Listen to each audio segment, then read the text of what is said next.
Bismillahirrahmanirrahim. Alhamdulillahirabbil alamin alladzi nazzala al-Qur'an ala man kana khuluquhul Qur'an. Asyhadu an la ilaha illallah wa asyhadu anna Muhammadan abduhu wa rasuluh. Allahumma shalli wa sallim wa barik ala sayyidina Muhammad wa ala alihi wa ashabihi wa li baitihi wa dzurriyyatihi ajma'in. Amma ba'du, sahabat yang mulakan Allah. Nuzulul Qur'an berarti nuzul, penurunan Al-Quran, yaitu wahyu Allah Al-Quran. Mengenai waktu, kita menemukan dua tradisi, dua keyakinan di kalangan umat Islam, terutama ulamanya. Secara umum, kita dari kecil, dari guru-guru kita lama, meyakini bahwa nuzul Quran turun pada malam 17. Sedangkan dari hadis Imam Ahmad kita menemukan wa unzilal furqan fi yaum arba wa ishirin, ya, fi arba wa ishirin. Diturunkan Al-Quran, Al-Furqan pada malam ke-25 hari ke-24. Artinya juga ganjil. Sedangkan di dalam Al-Quran tidak disebutkan kapan waktunya. Secara eksplisit hanya disebutkan kata-kata kunci. Di surat Ad-Dukhan disebut fi lailatin mubarakah, pada malam yang penuh diberkahi. Pada surah Al-Qadar disebutkan inna anzalnahu fi lailatul qadar. Sungguh kami menurunkan Al-Quran pada malam Lailatul Qadar. Lailatul Qadar, Nabi SAW awalnya mencarinya di awal bulan Ramadan. Beliau awalnya itikaf. Kemudian 20 hari pertama beliau itikaf. Tidak bertemu juga, kemudian bertemunya di 10 hari terakhir. Maka barangkali Lailatul Qadar turunnya Al-Quran berbeda dengan Lailatul Qadar yang dimaksud dalam hadis-hadis iltamisuha fil ashril awakhir.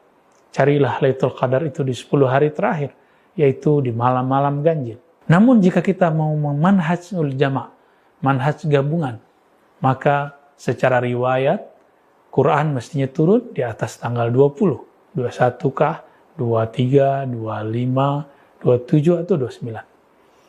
Tapi teman-teman, terlepas dari semua itu, ulama kita memilih untuk memperingatinya pada malam 17. Karena itu malam adalah hari yang selain nuzul Quran, itu juga hari para pejuang Quran berjuang, yaitu hari Badar, Yaumul Badar.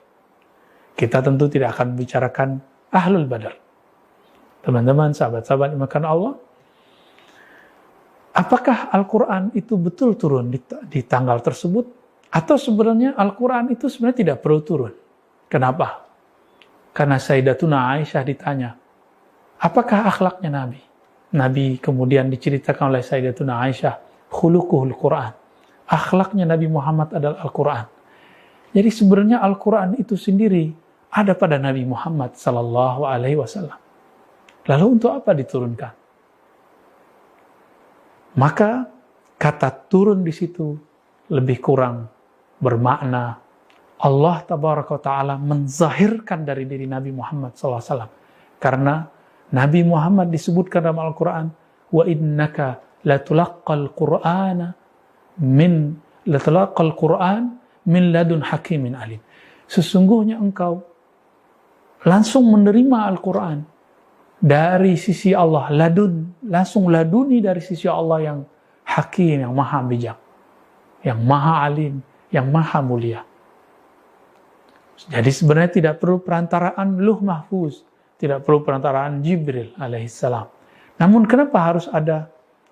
Karena Al-Quran yang hendak dizahirkan ini berhubungan dengan hajat orang banyak dan harus melalui fase-fase yang formal, kan akan menjadi asas-asas hukum di kemudian hari.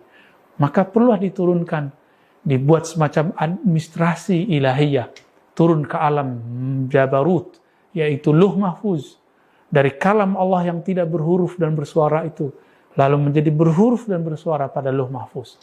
Barangkali itulah yang malam 17. Lalu turun dari situ kepada Baitul Izzah di langit pertama. Jadi di langit pertama ada suatu istana langit yang Allah sebut dengan Baitul Izzah. Disitulah ayat-ayat Al-Quran kemudian secara bertahap turun secara mutadarrijan kepada Nabi Muhammad SAW. Nabi SAW mendapatkan penzahiran turunnya itu melalui Sayyidina Jibril. Diturunkan satu-satu. Maka proses menzahirkan ini Allah buat settingannya melalui Sayyidina Jibril. Adapun wahyu yang lain, wahyu yang bukan wahyu Qur'ani, turun setiap saat ke dalam kolbu Nabi, detik per detik, nafas per nafas. Inilah yang kemudian kita sebut wahyu nubuwah. Adapun yang turun melalui Sayyidina Jibril disebut dengan wahyu risalah atau wahyu ahkam. Wahyu nubuwah inilah yang diturunkan kepada para ulama. Maka para ulama pun sampai sekarang masih akan mendapatkan wahyu-wahyu ini, tapi tidak disebut wahyu, disebut dengan ilham, ilham ilahiyah atau ilham malakiyah. Karena wahyu hanya haknya Nabi. Wahyu risalah ditutup dengan ayat surah Al-Maidah ayat 3, Al-yawma akmaltu lakum dinakum. Pada hari ini aku sempurnakan din engkau, yaitu wahyu risalah. Maka sahabat-sahabat karena Allah, Jibril pada hakikatnya, walaupun beliau menurunkan wahyu hukum, wahyu Al-Quran, tapi pada hakikatnya beliau juga ingin mendengar penjelasan wahyu tersebut dari Nabi Muhammad SAW. Itu sebabnya tiada majelis ilmu, tiada majelis-majelis yang Nabi buat, melainkan Sayyidina Jibril, para malaikat hadir karena mereka ingin juga mendapatkan ilmu dari Rasulullah. Inilah yang kemudian kita pahami dari kisah Nabi Adam, yang disuruh mengabarkan kepada para malaikat, ambihum bi asma'ihim, kabarkan, ceritakan, ajarkan nama-nama ini kepada para malaikat. Sahabat-sahabat dimuliakan Allah, maka apa yang perlu kita peringati dalam nuzul Quran? Yang perlu kita peringati adalah pertama tentang tanzilul Quran. Allah menurunkan Al-Quran dengan tahap pertama, Allah menurunkan kalamnya, kalam nafsiyahnya yang tidak berhuruf dan suara, lalu terpancar pada Lauh Mahfuz. Lauh Mahfuz di situ ada Al-Qalam, dia menulis. Dari Lauh Mahfuz turun ke Baitul Izzah, di Baitul Izzah dibawa oleh Sayyidina Jibril masuk ke kolbu Nabi, fuadnya Nabi SAW. Ternyata di kolbu Nabi ini sudah ada wahyu nubuah yang sangat banyak, dan semua itu bisa menjelaskan semua perihal hukum dalam Al-Quran. Inilah rahasianya kenapa ketika Sayyidatuna Aisyah dituduh sesuatu oleh orang-orang munafik Abdullah bin Ubay. Secara ruhani beliau sebenarnya faham Sayyidatuna Aisyah tidak mungkin sesuai dengan tuduhan orang munafik tersebut. Tetapi secara hukum beliau mesti menunggu wahyu dari Allah, dari Jibril. Disinilah kemudian kita membagi wahyu nubuah kapan saja turun kepada Rasulullah. Sedangkan wahyu Al-Quran, wahyu hukum ini turun suka-suka Allah. Suka-suka Allah memerintahkan Jibril. Disinilah Nabi kemudian tidak boleh kemudian mengatakan nanti turun, nanti pasti turun.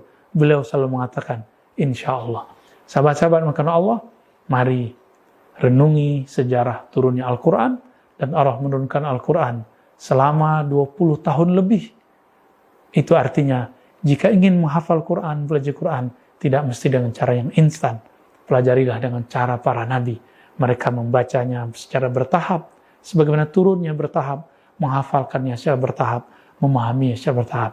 Semoga kita wafat sebagai ahlul Quran, keluarga kita semuanya menjadi ahlul Quran. Amin ya rabbal alamin. Wassallallahu ala nabiyina Muhammad.